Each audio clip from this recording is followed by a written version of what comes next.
18 август поднесе Тони Аврамовски пред 2 месеца во битолската филијала на Фондот за пензиско и инвалидско осигурување ги поднесе документите за остварување право на пензија, но се уште нема добиено решение. Во филијалата во Битола, каде имаше 25 вработени, сега останати се само 7, кои не можат да престигнат и да ги завршат сите обврски. Заедно со Аврамовски, уште речиси 400 граѓани кои стекнале право на пензија неколку месеци чекаат решение, иако законскиот рок е 30 дена.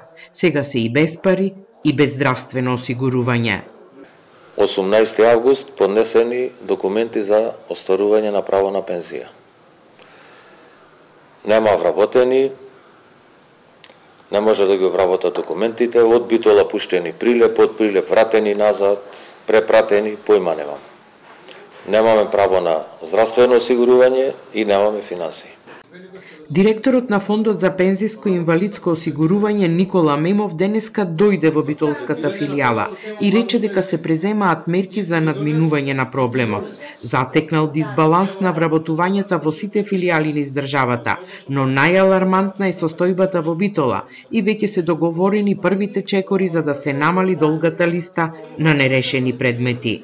Подитно да се пратат барања за согласност во Министерство за финансии, да се ангажираат конкретно овдека во Битола минимум 5 извршители. Сега направивме распоред и договор, прераспределба на луѓето кои можат најефикасно да ги решаваат овие предмети.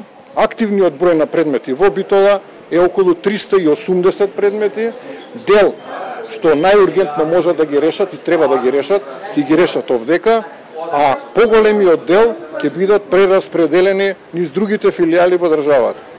Мемов кажа дека трајно решение за недостигот на вработени во Битола, но и другите филијали низ државата ќе се бара следната година.